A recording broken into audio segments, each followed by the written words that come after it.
In the last few seasons, certain outboards exposed a problem most buyers never see on the showroom floor.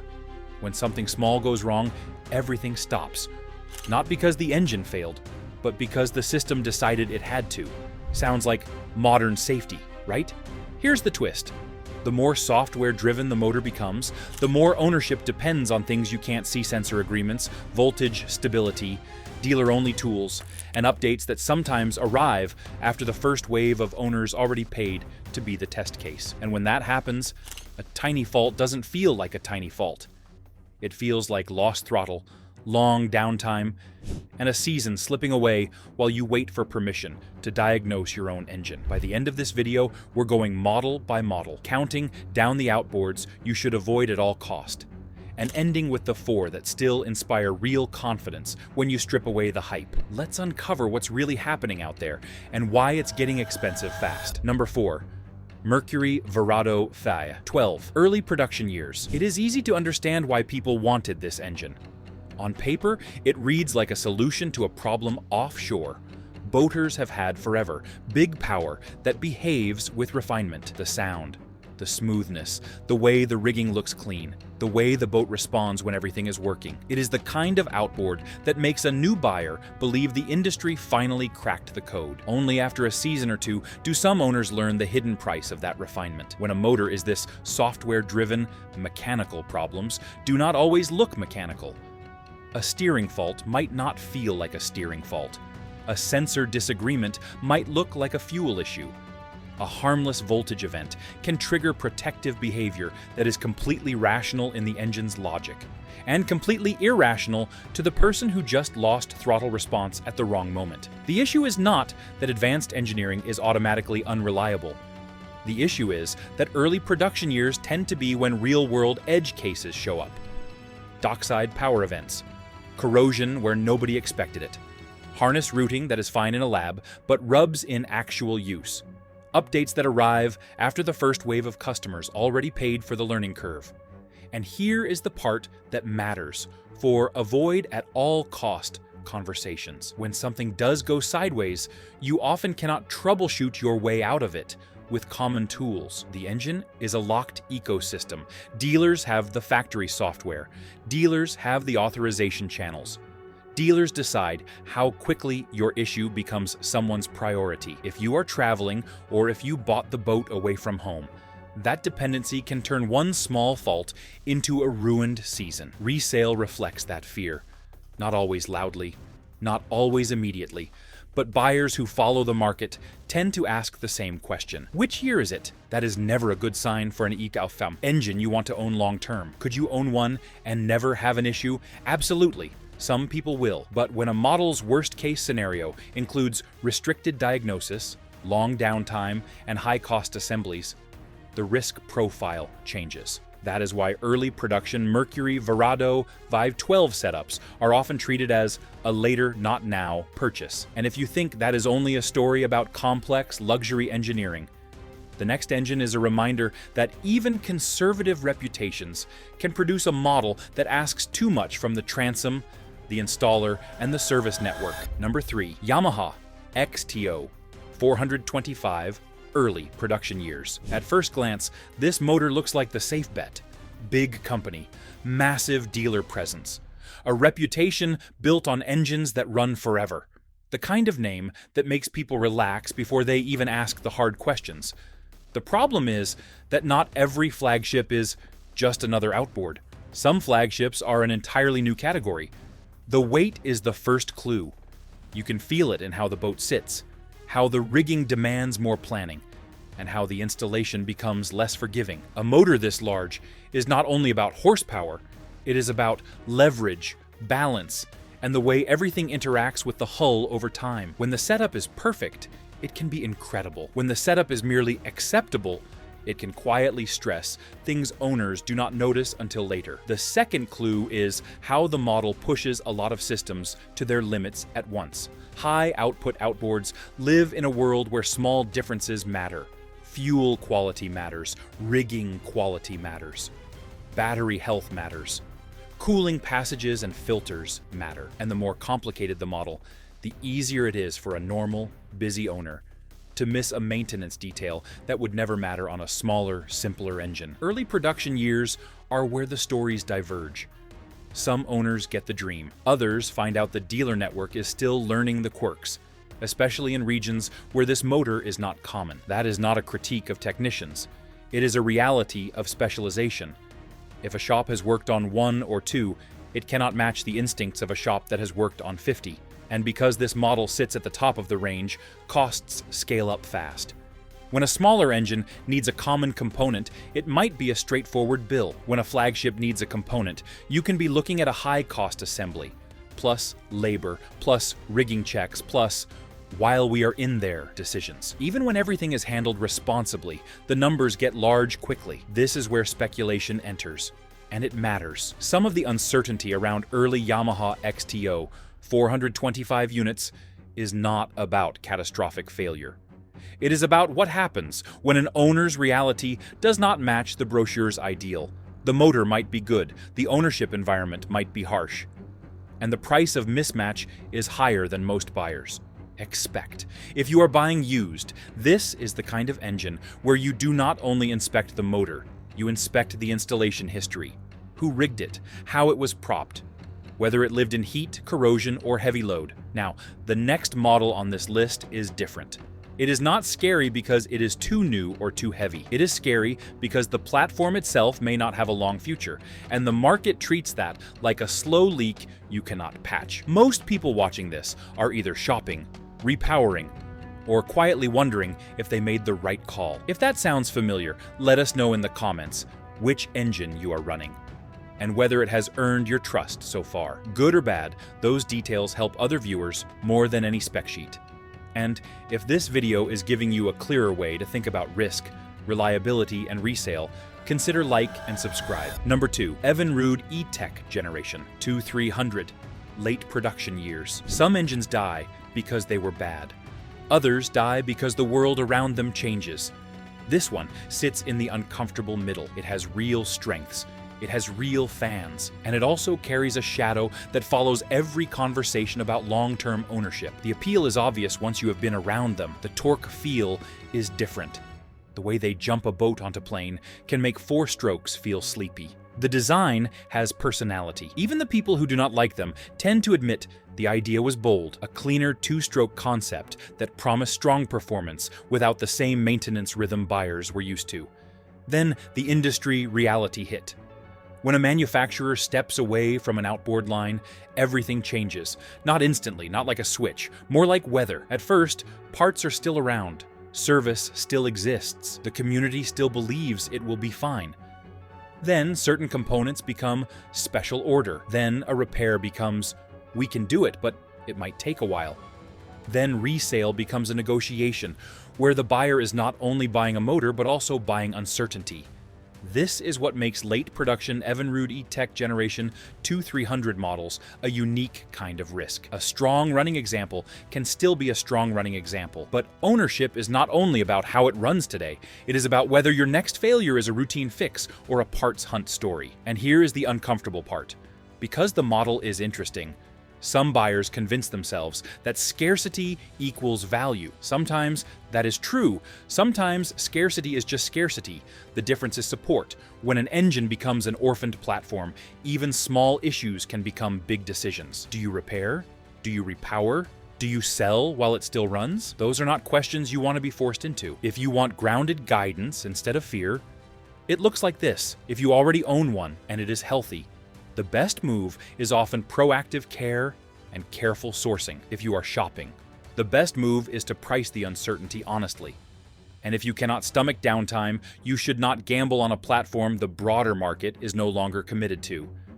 This also exposes a bigger theme. Sometimes the worst model to buy is not the one with a notorious flaw, but the one with a thin safety net, which leads to a motor that is less famous, more extreme, and quietly teaches the harshest lesson about buying different. Number 1, 7 Marine 557. The seduction here is not subtle.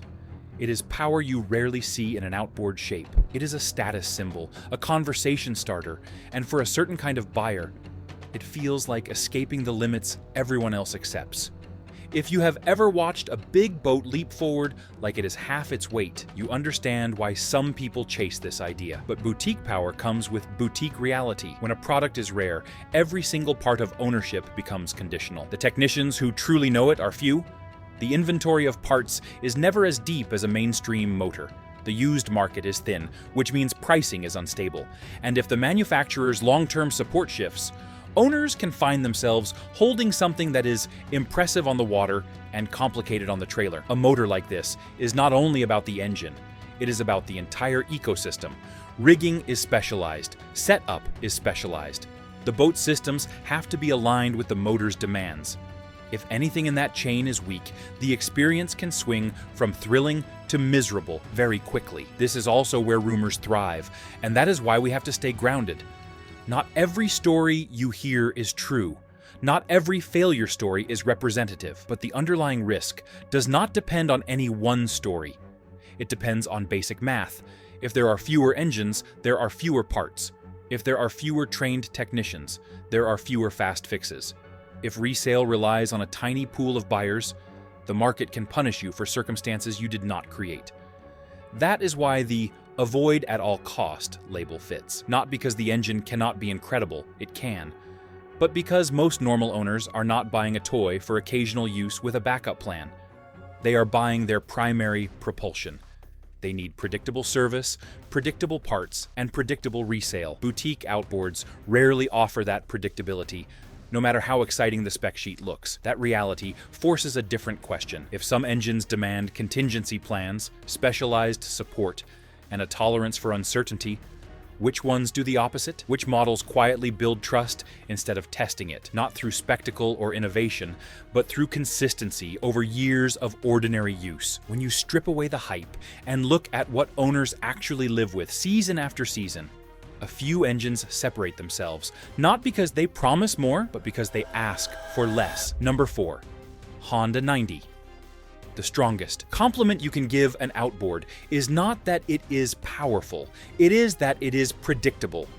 This model earns that compliment in the most unglamorous way possible, by rarely surprising people even after it has seen enough seasons to expose the difference between marketing and reality. The Honda 90 lives in a sweet spot where engines have to work hard enough to matter, but not so hard that every component feels like it is operating at the edge of its design envelope. That balance is underrated. It means you can run a normal day on the waterlong idles, mid-range cruising, occasional wide-open throttle without the motor constantly bouncing between extremes. It also means the ownership experience stays closer to routine maintenance and farther from catastrophic repairs that show up out of nowhere. What really separates it, though, is how it fits into real boating life, the kind of boats that sit for a couple of weeks, then get used hard on a Saturday, the kind of days where the family wants to tube, fish, and explore, without anyone thinking about engine temperature, voltage, or whether the computer will decide it needs to protect itself at the worst time. In that pattern, the best motor is the one that behaves the same in spring, midsummer, and fall. The Honda 90 has a reputation for being that motor, not because it is magical, but because it is not trying to be flashy. And this is where we stay honest. Worth it does not mean nothing ever goes wrong. It means when things do go wrong, the fix tends to live in the normal world of service. The model is common enough to be understood. The parts flow is usually healthier than boutique platforms. And because the ownership story is familiar, the resale market does not treat it like a question mark. Buyers know what it is, lenders know what it is, dealers know what it is. That stability matters more than people realize until they try to sell a boat during a shaky market. If you want a motor that feels like a tool rather than a project, this is the kind of choice that quietly protects you from drama. Now, the next engine comes from a company that can be controversial precisely because it loves innovation. The trick is knowing which model sits on the proven side of that personality. Number 3, Mercury V6 4-stroke, 200 to 225. Some manufacturers earn their reputation by refusing to change quickly.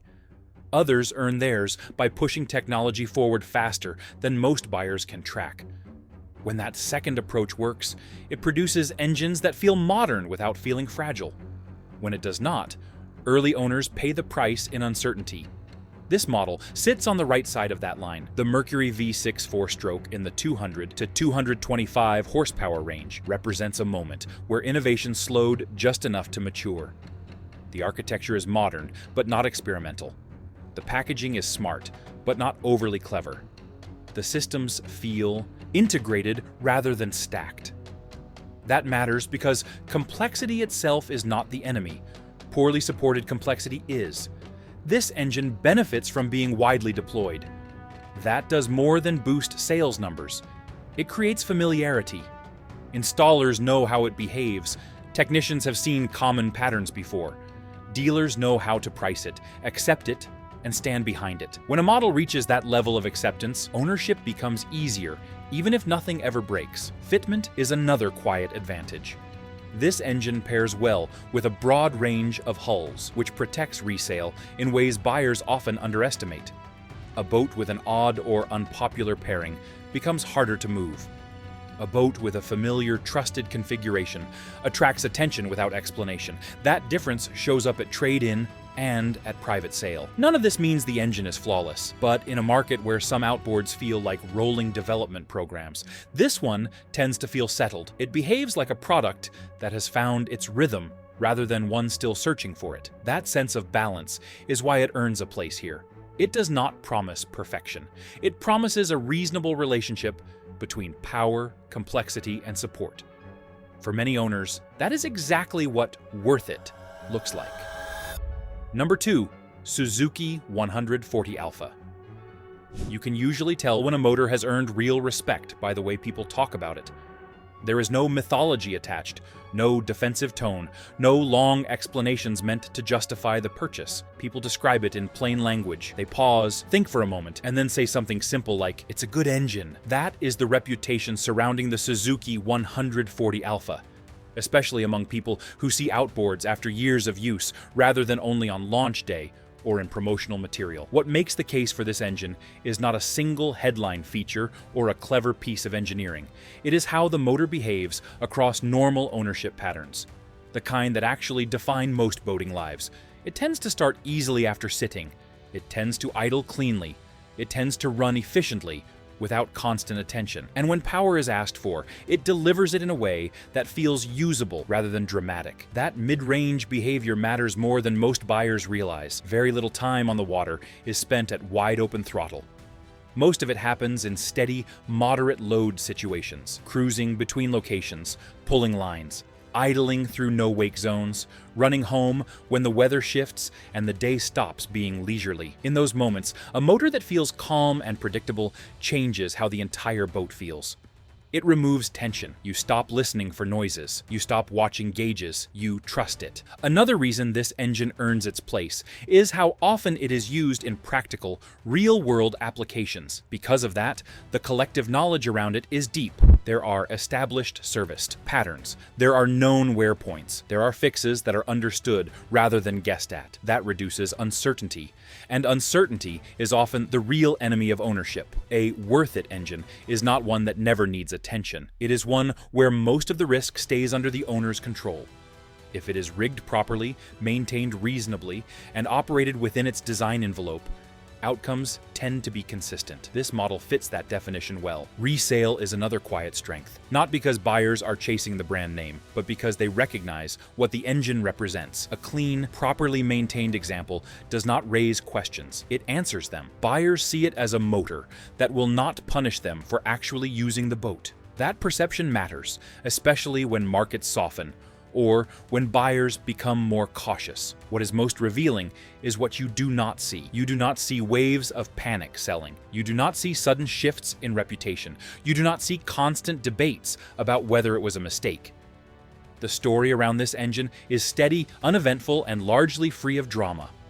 And in the world of outboards, that quiet consistency is often the clearest signal of reliability. Now we reach the number one pick, the motor, that has become such a common benchmark that people forget how difficult it is to earn that level of trust. Yamaha 150. The reason this engine sits at the top is not that it never breaks. It is that the world knows how to live with it. The design is mature. The dealer network is broad. The the parts availability is usually strong. And the buyer pool is huge, which keeps resale stable even when the market gets strange and confidence gets shaky. A Yamaha 150 is treated like a default recommendation for a reason. It fits an enormous range of boats. It delivers enough power to feel capable without pushing into the extreme end of the spectrum where everything gets expensive and sensitive. And it has been around long enough that most predictable issues are predictable in the best way. They are understood, priced, and manageable rather than mysterious. That is a huge difference. Mystery is what drains wallets and kills seasons. This is also the motor buyer's trust when they see higher hours. High hours on some engines feel like a warning sign, even if the motor is running fine at the dock. High hours on this one often feel like proof of life, assuming the maintenance story makes sense and the installation was done correctly. That difference changes everything when you are selling a boat, trading a boat, or buying used. It turns a potential argument into a straightforward decision. The deeper reason it wins is ecosystem confidence. When a model is this common, everything around it becomes easier. More technicians have seen it. More shops keep familiar parts. More rigs have similar prop and setup solutions. More buyers know what questions to ask and what answers should sound like. That shared knowledge reduces risk for everyone involved, and the market rewards that reduction. See, boating feels better when it stays simple. Engines like these explain why. Not because they promise excitement, but because they fit into a system that works the same way year after year. That is the real takeaway here. Risk is not something to chase or fear. It is something to manage before it manages you. If you have owned any of these models, share what your experience has actually been like. Which engine earned your trust over time, and which one tested it? Those details help others far more than speculation. And if this kind of grounded model-by-model breakdown is useful, like the video and subscribe. It helps this channel keep focusing on real ownership patterns, not marketing noise.